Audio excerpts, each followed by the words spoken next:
What's up, fight fans? This is Kurt DeVille with Counterpunch Boxing News, and this is my post-fight analysis on the Danny Jacobs versus Gennady Golovkin fight.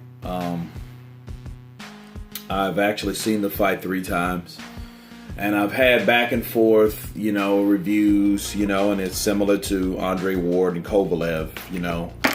It's who you got, who you thought that won, and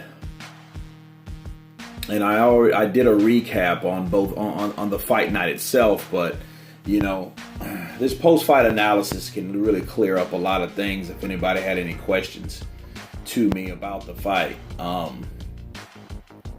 I look at that fight, and as it began, it was tactical, like I expected. I expected it to be tactical. Everyone was real cautious. The defense was real high. The first and second rounds. They could have went to anyone. The first and second rounds. The speed category Jacobs had, but that was obvious anyways. Because he's quicker than Golovkin. Golovkin just has a certain way of timing speed where he can time you with certain punches. And that happened vaguely, maybe once in the second round where he was going for a punch. But, Jacobs was elusive, He actually started boxing. He was boxing beautifully. And it was a good tactical bout. Third round, more of the same. I would give that round to Danny Jacobs because Danny Jacobs started, opening up with flurries. And he was doing something that Golovkin really was kind of having problems with. He was going to the body, and he was working the body, and he started that, briefly in the third. The fourth definitely belonged to Golovkin because Jacobs went into a southpaw stance. He went to I don't know what that was about. I guess the change up, Golovkin's stance or whatever. And I don't really feel that was necessary. I don't know if that was something that he did on the fly or was that something that he was training in his training camp, or practicing or whatever. But that's what got him caught. And he got caught with a right, circling out. And he got caught with that right. And it wasn't a massive right because his chin was tucked, but he still got caught with that punch. He got caught with that punch here, and then it stopped him. Then Golovkin delivered another punch, probably is equally hard. But then Jacobs tried to counter off the ropes and got caught with a left hook, and down he goes. He grabs Golovkin's leg, but you could tell he was shook, and you could tell that that was a true knockdown. A lot of people would argue that it was a slip or he ran over him or a push. That was not a push. The push comes from the force from the punch, and then that was the punch, the right hand punch, the 2 rights and the left that hit Jacobs that made him go down. He recovered greatly. He recovered beautifully, actually. And he came back when in his flurry. Jacobs was definitely here to fight. This is an uncanny moment, and because it's very new to Golovkin. Because Golovkin's used to going in there and beating guys up, getting them out of there 2 rounds, 5 rounds. No one has went the distance, right? So this is all new to him. He has a guy that's in shape, that can box, that can punch, that can move, that does have a good ring IQ. And he had all this, and then the 5th round belonged to Golovkin because then Golovkin's really started to open up. Actually, in the 4th round, I'm getting ahead of myself. When the knockdown occurred, Danny Jacobs, he looked a little, he was anxious. It was almost like that same anxious energy and anticipation that Fernando Vargas had when he got dropped by Felix Trinidad. He sprung right up. Danny Jacobs wasn't down long. He got up maybe around, on the 4th count, but he was up, and actually he was going towards Golovkin, and the referee was like, no, come towards me. So it came towards me, and he started eating a lot of jabs. And those jabs were being stuck in Jacobs' face throughout the fight, and Golovkin was teeing off on him, the fourth round, and in the fifth round it was more the same. But Golovkin did throw flurries and did catch Golovkin, with a good shot, with some good shots, because a lot of his punching, he was throwing flurries off of his boxing ability, and he was hooking off the jab. He was throwing a lot of punches, and I think what it was by the sixth round, a lot of people would argue that was even, because Jacobs came on early, Golovkin came on late, so it was basically, it's, I guess, what you've done lately, a lot of rounds that a lot of people thought Golovkin won. I would really disagree, and again, I will say this about Danny Jacobs. Danny Jacobs was prepared to counter when Golovkin would go to the body, because I questioned that last night. Well, why didn't Golovkin go to the body as much as he did? He didn't do that because that training camp of Jacobs was prepared for that. They were ready to, if you notice, each time that Golovkin would go to the body, they know if he's going to the body, he has to put that punch right where he needs it positioned. And right when he threw to the body, Jacobs would come up with 1, 2, 3, 4 punch combinations, because that's that countering reaction from those body punching. Because one thing about Golovkin, he does commit to the body when he does throw the body, but throw to the body. But what happened with that, they were ready for it. That was their counter for those body assaults of Golovkin. That's why he didn't go to the body like he did. I do feel that, regardless of what my scene study was, my primary scene study, which is doing well, when you have time, check that one out. But it's similar to this, but I noticed that's what they were going to do, box, sting, and move. Box, sting, and move. And they boxed and they moved, but they didn't do enough stinging. And what I mean by that, they didn't throw the punches and land the punches. They threw good punches. And he hit Golovkin with a lot of punches. And, but they weren't enough. He did a good job when he did what he did, but he didn't do enough of what he was doing. His head trainer, Rozier, I think Rozier gave him the wrong game plan. I honestly feel. I mean, he did work the body. And I think that with that kind of frustrated Golovkin, because one thing a body puncher hates is body punches, so he worked to the body, and he did a pretty good job. And actually, he did a better job than Golovkin going to the body, so it was actually Jacobs was ripping those shots to the body. And he kind of looked similar to Andre Ward when Andre Ward was doing it against Kovalev. These fights are parallel, and it's crazy how these fights, how the results were,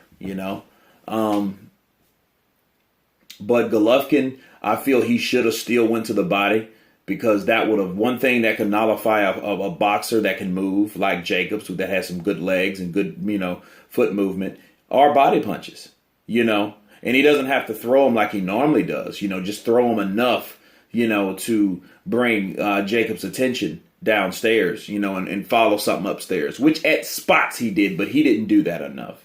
He didn't go to the body enough. Jacobs didn't throw the combinations that he needed enough.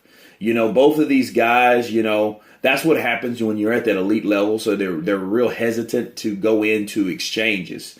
I think Danny Jacobs is the type of fighter anyway. I don't think it's just this fight. I think he was ready to go for that balls to the wall exchanges, because you could see it. It was in his demeanor. It was in his it was in his body language that he was ready to exchange punches. And then, like I've told people, Golovkin is not an inside fighter. He is not. He either catches you coming in or catch you going out. That's him. That's Golovkin. The only thing that's going to be constant is his jab and his constant pressure. The Mexican style, that's some marketed bullshit. He doesn't really fight like Julio Cesar Chavez. He doesn't. You know what it is? Chavez will work to the body regardless. He'll take punches upstairs to get those bodies off because he's putting investment into the body. He's, because if Golovkin would have fought like Chavez, that fight probably would have lasted 9 rounds, for whoever, because Golovkin does have the power to the body, but I think Jacobs was conditioned to take those body punches, but just in case he did go to the body, that's what Jacobs had that counter, he had that counter waiting for him. But I think his coach, Rozier, gave him the wrong game plan. I think it was he should have took the initiative, and I really feel that Jacobs should have attacked more because you have to bring it to Golovkin, and at times he was. I think he was just responding to Golovkin instead of making his own attack, setting up punches, setting up traps, for Golovkin to come in. When he circles out, or he circles to the right, Golovkin throws that right, and he misses, then he counters. He didn't do enough of that, But, you got to look at all the factors in this fight. Danny Jacobs was practically a light heavyweight or more. He was probably 175 to 178 pounds. That's why I didn't want to get on it. He wanted to win. It was a good move. A lot of people would call it dirty, call it what you will. But I feel it was a good strategy because he was a lot bigger.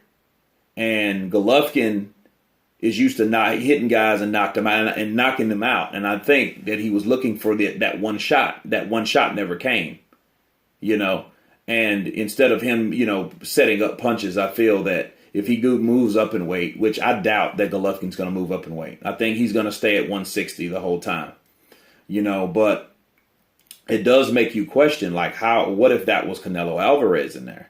You know what I mean? It's a totally different fighter. I know he doesn't move like Jacobs, but he does have that punch variety, And as far as we know, he has a good chin. You know what I'm saying? So we'll find out, what he does against Chavez Jr., if Chavez has the proper amount of power, to even healthily fight, Canelo. So, so Golovkin taking on a light heavyweight, we're looking through the hourglass on how that would look because it happened last night. So if you wanted to look at it like that, well, Golovkin, in essence took on a light heavyweight, So what else? You got to give Danny Jacobs credit because all the naysayers, all the Golovkin fanboys, all they were saying, he's going to knock out Golovkin. He's going to knock out Jacobs. He won't go 8 rounds. I heard that so many times. And it went 12. So you got to give Danny Jacobs credit for going 12 rounds with the quote-unquote monster, the beast at 160 at the middleweight division,